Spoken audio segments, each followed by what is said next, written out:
Hi, everybody. It's Ryan from Pie Records. I'm here with Mark Malibu of Mark Malibu and the Wasagas. How you doing today, Mark? I'm doing awesome. Thanks very much. Very nice to finally meet you. Yeah, it's very nice to finally meet you too. You have a wide history of It's a wide history with a gap in the middle the size of the Grand Canyon. yeah, right. Basically, yeah. So When I was a kid, go ahead. go ahead. No, you go ahead. So yeah, okay. So when I was a kid, I used to spend the summer with my grandparents in London every year. And in 1977, little 13-year-old me was wandering around London. All the punk rock explosion was happening. So I came back wanting to start a punk band, but when you're 13 and you're living in the suburbs of Toronto, nobody was into punk. They didn't know what it was back then. Most of my friends were into Aerosmith and Styx and Boston. So by 1979, I had a band called the Degenerates. And as much as we called ourselves a punk band, we would play like Rolling Stones and Beatles and Paul Revere and the Raider, as well as like Ramones and Pistols. But kind of as time got going, I wasn't loving playing punk rock anymore. I wanted to do something different. So, and then like three things happened really fast. Well, I went to a record show and I found this huge stack of Ventures LPs, and they were all like totally brand new, $2 each. So I brought home 10 Ventures albums that day, because there was hot chicks on the front covers. I didn't know anything about the band. It was way before YouTube. So I started playing along with these Ventures albums, and like that week I wrote the song Wasaga Run. So that was like written in 1979. And then as the band was still playing, our bass player became a born-again Christian, and he kind of wanted to back away from all the chaos of the punk scene because it was getting crazy and violent and whatnot. So he left, and then we were going to play our last party. We used to play house parties, and the house parties we played, like Scarborough is the suburb of Toronto, and it's basically, if you think of the movie Wayne's World is based on Scarborough. So there was all these rock boots and baseball hats and lumberjackets. And even though they didn't know what punk rock was, they knew they hated us. So there would always be fights at parties and bottles tossed our way. So it was kind of dangerous playing these parties. So Grant wanted out. So we played our last show as the Degenerates, and there was a huge brawl at the party. And the guys came back later on, like home invasion style, with baseball bats and chains and 2x4s, and held a bunch of the guys hostage. So when they left, they'd stolen the PA and some of the amps and stuff. So I was sitting with Steve one day and thinking, like, what are we going to do next? I said, we're going to be a surf band. So the Wasagas started practicing in 1980.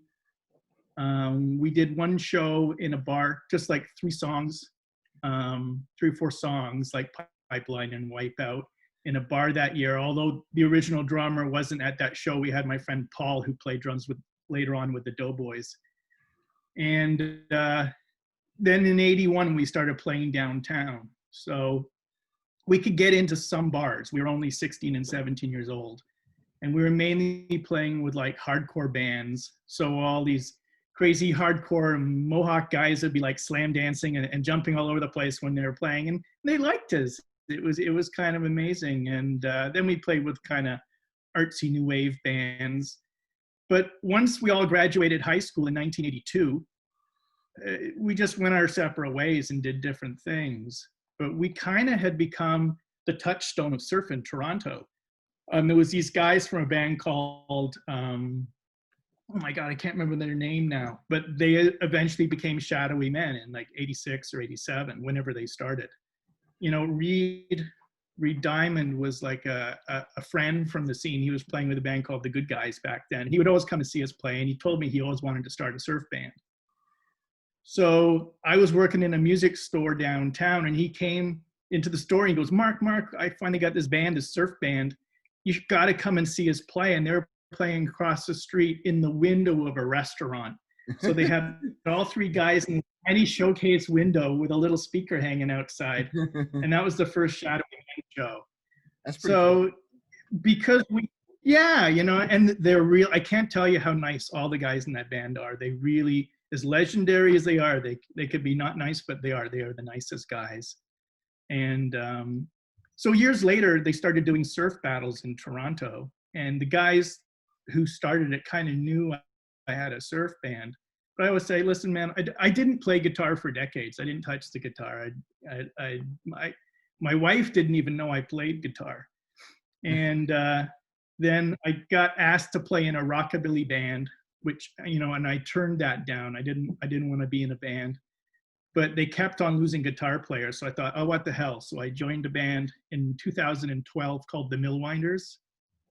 And the singer in that band and bass player is actually Sarah from the Suffragettes. Oh. So we played for a couple of years, but that band was cursed. But that got me playing guitar again.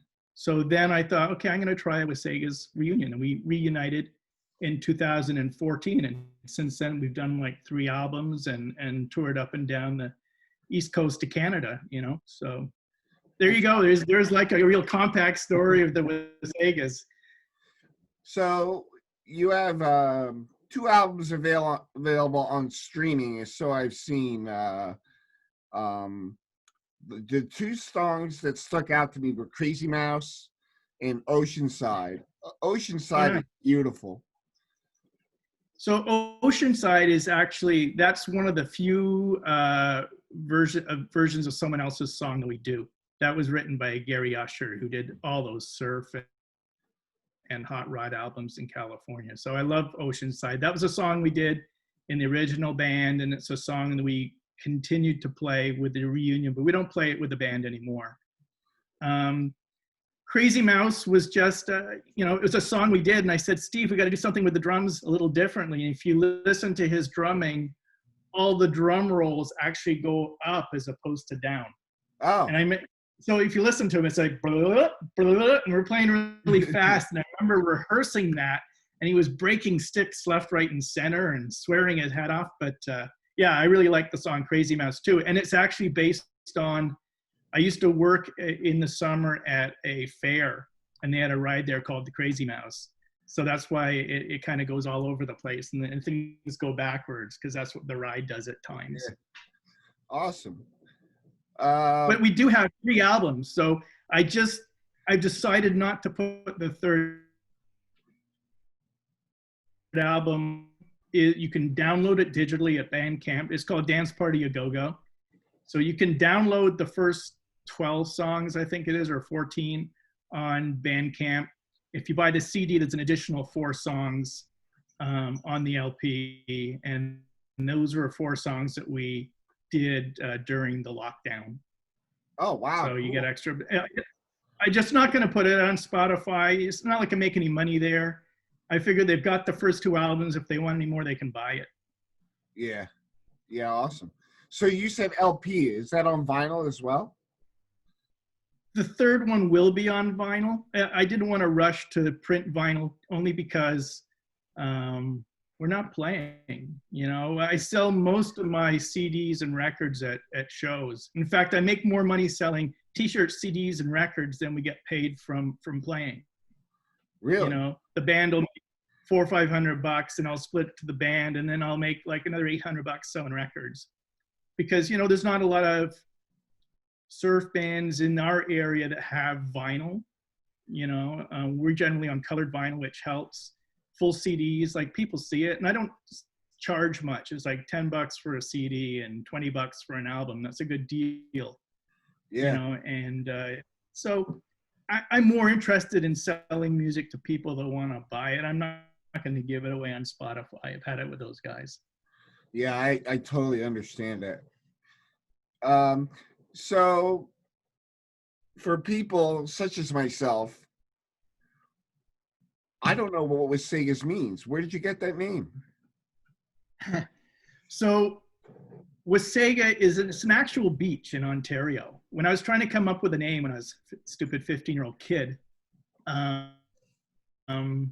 first of all, I started with Mark Malibu. It was, you know, like, that kind of made sense. It's like Sid Vicious, Johnny Rotten. I'm going to be Mark Malibu because I'm a surf guy. Wasagas, there's this huge beach in Ontario, and it's like the largest freshwater beach in the world. But it really fallen into disrepair through the 70s and the 80s. And it was like a biker hangout. Teenagers would go up there and get drunk and wasted, and it was like a dump. So I thought, that sounds perfect. We're the Wasagas, so that's where that came from. And I'd never actually been there. I only went there for the first time maybe 14 years ago because they used to hold an Elvis Fest there. So there you go. That's where Wasagas come from. So it's kind of like Rockaway Beach. Yeah, except for Rockaway Beach has rides and stuff to do, and Wasaga Beach just had bikers and broken beer bottles. So you have, your last album was out 2019? Crash Monster Beach was 2019, and then I released Dance Party A Go-Go at the beginning of 2020. I just did it digitally because I didn't know how long the lockdown was going to be. So I thought, I've got some money invested in the recording, so let's recoup a bit. So I put it out digital. And literally on the first day of December, I got my order of CDs in. So I have CDs for sale now. I just haven't announced anything because I don't know if you saw on my website, I've been doing that big benefit for the Cat Sanctuary down in Grand Bahamas. So that took my whole November and December. Wow. Yeah. So what do you have coming up? You have the new release, the new CD that you did during lockdown. But you have some vinyl coming out. So we'll have yellow neon vinyl for Dance Party A Go-Go. That'll probably be ready for the summer. That's the full album. That'll be on Sharawaji Records. They've been very good to us.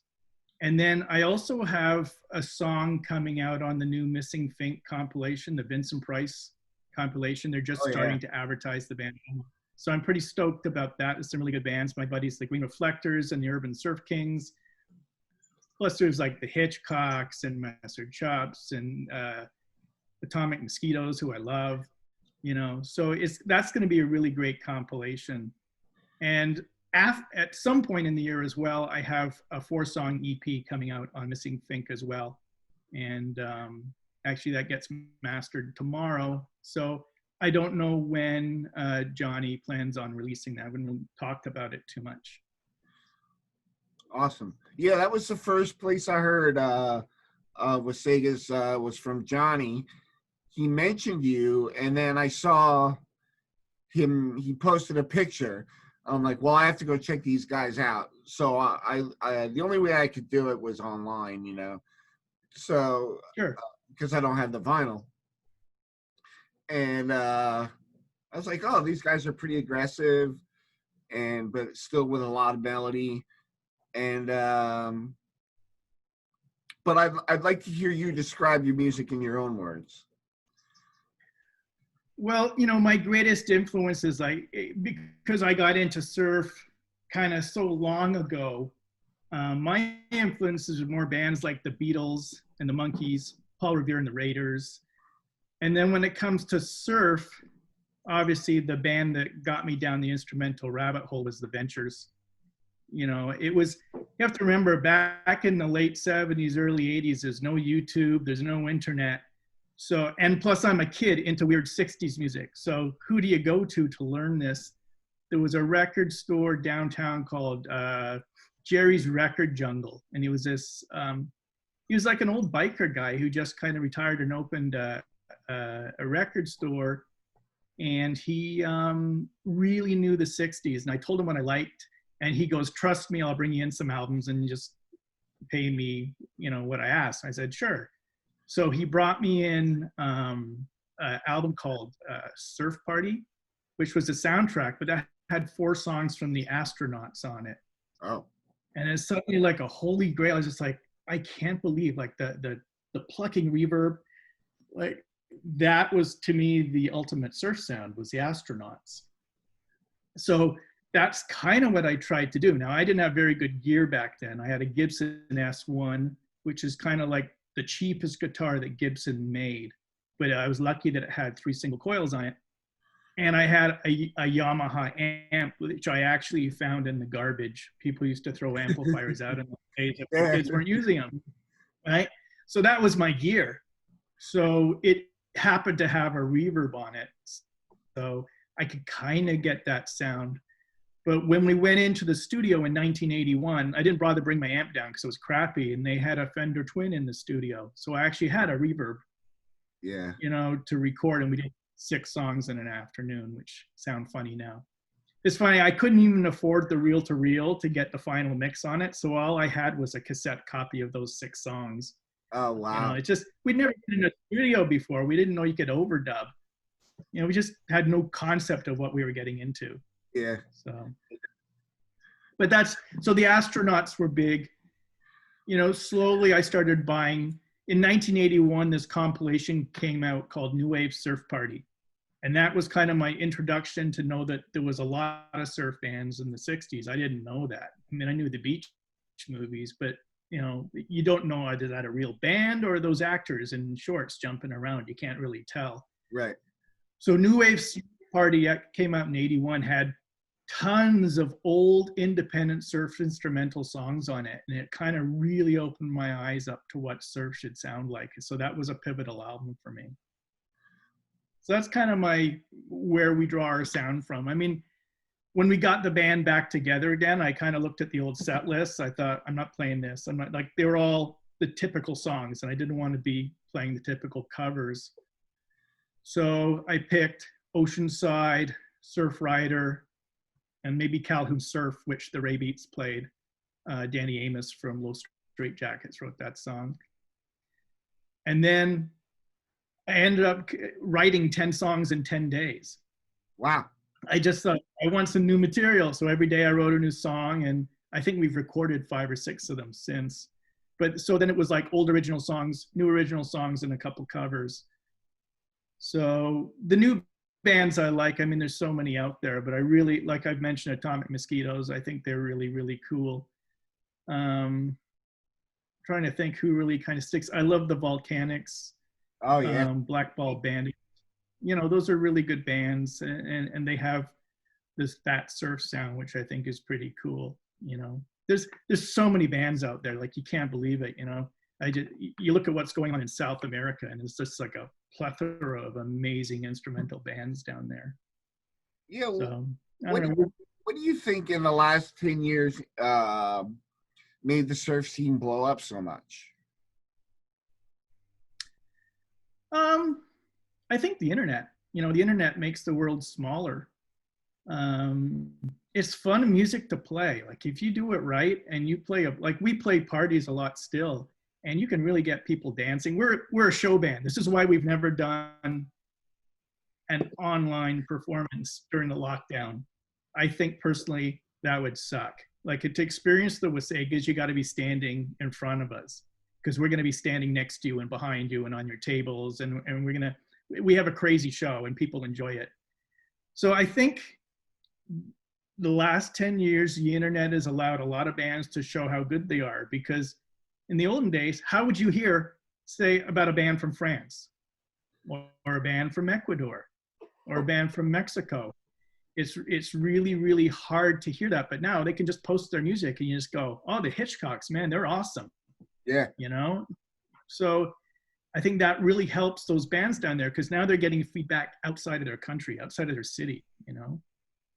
And that's, I don't know if you know, I do a radio show, and I try really hard to focus on bands outside of North America. I think I want to say Sean Barry and Johnny and Art.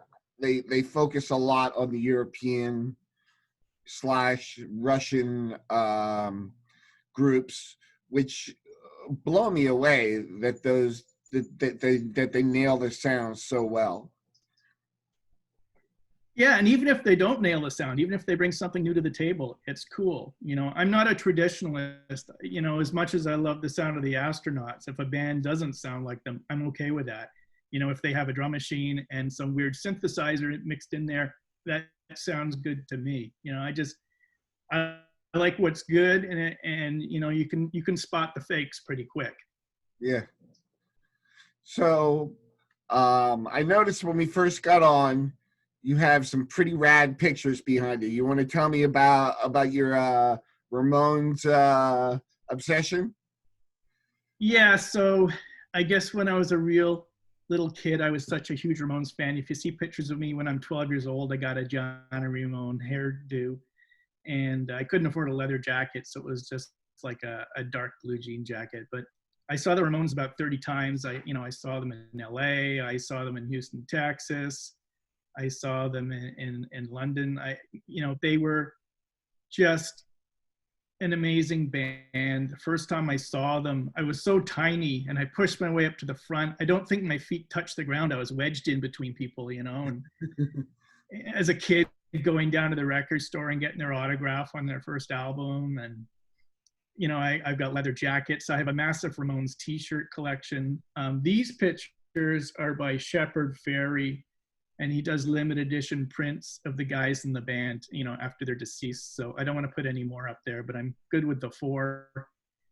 My wife and I painted this wall especially to hang those pictures. And if you look up, we got stars up there, which make it totally Ramones. Yeah, totally. So, that's just one band that I always followed.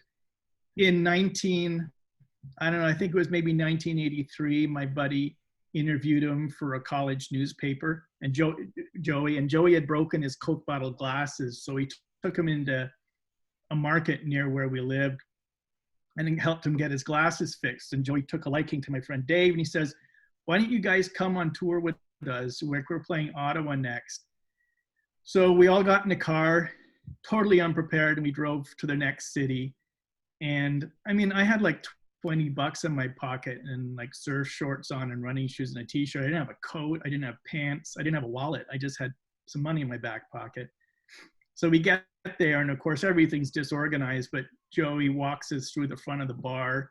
We see the show. We meet Joey after, and then we go out and we got to buy some beer because we were sleeping in Joey's hotel room that night. So Ottawa, they stopped selling beer at 11, but it's right on the border of Quebec. And then, Quebec, they give babies beer. So anyone can get alcohol. So we drove into Quebec, and I got everyone's money together, and I went in the store and I said, "I got to buy some beer." And they go, "Oh, well, we don't sell alcohol past 1," or whatever it was. I said, "Man, we just want some beer." And I put the money down. He goes, "You can have a 12-pack. Just go in the freezer and leave." So I get in there. I thought, "Oh, what the heck? I'm grabbing a 24-pack." So he's chasing me out the door, and I'm running, hopping in the car with Joey Ramone, and we're zooming through the streets of Quebec trying to get back to his hotel room. And it was cool. We just kind of sat and talked to Joey all night long, and he had a lot to talk about music. Richie Ramone had just joined the band then, so he came in for a while, and he just seemed like a lonely guy. But it was funny. It was talked about rock and roll all night long, And then he goes, "So, do you guys want to come to Montreal?" It's just, we were on fumes getting home. In fact, my mom emptied my dad's lawnmower gasoline into a pot so we could pour it in my friend's car so he could get home. And that's how on fumes we were when we got to my house. So it's an incredible story. Would you say the Ramones at that point are what sparked it for you? No, because when I heard because I was always into rock and roll music. As much as I was living in North America, my friends were listening to like Boston and Styx and Pink Floyd, and they're good bands. That's not me. Going to England every year, I was really into glam rock, so I was into the Sweet and Gary Glitter and David Bowie and Roxy Music. So I looked like a freak. I went to a high school where everyone was in like jeans and t-shirts, and I had like plaid pants and long hair. Some people thought I was a girl and my hair was so long. And when the Ramones came along, it just sounded like more rock and roll, just a lot faster. Totally dug it, like right away. I remember we were in a record store, me and my buddy, and this music was playing, going, oh my God, this is so stupid. I want to sniff glue. And the next song comes on, and then I got to see who this is. And it was the Ramones. And we were laughing all the way home. Man, that's the dumbest band we've ever heard. And I was singing the songs in school all week long. And I couldn't wait for Saturday morning to come so I could go back downtown and buy the record. That's you know, so, and it was one of those things, like I'd seen pictures of them, but I hadn't heard them. You know, it's just a different time when I used to buy a magazine called New York Rocker, Rock Scene.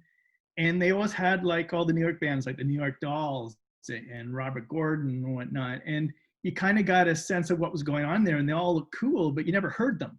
That was a problem. You never heard them, and you're thirsty for new music. So Ramones opened a big door. Yeah. So, you know, and that's going to England like every summer. I go record hunting and come back with, oh my gosh, I just found the Buzzcocks. These guys are great. And, you know, it just all goes from there, right? Yeah, totally. So I'm going to wrap this up. It was a wonderful conversation. Is there anything else you want to talk about? Or maybe, you know what I saw on your Facebook page? This killer guitar that you play. Yeah. So when trying to get my spark back to play guitar, I didn't have any guitars that actually worked, and I was going to be joining a band. So I knew I needed a Gretsch to play in a rockabilly band. So I borrowed one at first, but I saw this Hallmark guitar for sale online, and I thought, well, they're like Mosrites, which is like what Johnny played.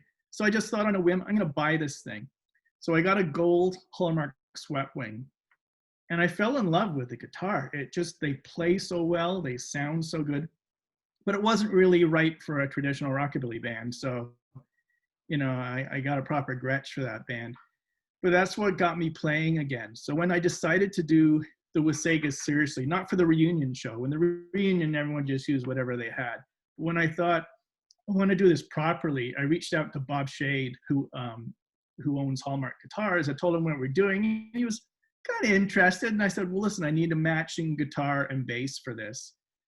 And he had to make me the bass because he only had parts left. And so he sent it up, and then we had matching guitars. And then I found another one used online that was black. I had it refinished. So all our guitars are gold sparkle, you know, and we're kind of getting known now, I guess, for those gold Sweatwings, which, you know, we play them. They're not just for live.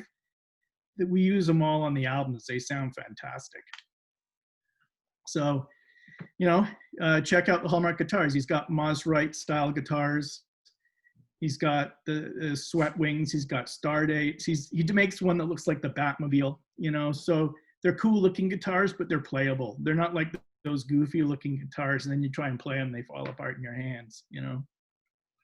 One Hallmark guitars. I want to ask you. Speaking of Mosrite, I want to hear about your Mosrite story. I'm going to keep that one quiet because I don't need people breaking in the windows. All right. I'll keep that one quiet. But it is. Listen. Cool. Yeah. Listen, I can tell stories all day long. You should have the Mark Malibu story session once a month. Well, Mark, I really look forward to hearing more from you. And I'd love to pick up that vinyl, so I'm gonna make sure I check you out on Bandcamp. Yep, we're on Bandcamp. We got vinyl and we got CD and downloads, and I think I'm gonna put our T-shirts up there eventually. So there you go. Awesome. Who does your artwork? We have a guy in Winnipeg called Darren Marianak, and he's been doing artwork for bands like Electric Frankenstein and people for years. And I really wanted him to do the Return of the Wasagas album. When I first contacted him, he goes, oh man, I'm too busy. And he kind of blew me off. So then I reached out to other people, including the guy that was doing like the current Teenage Mutant Ninja Turtle comic books.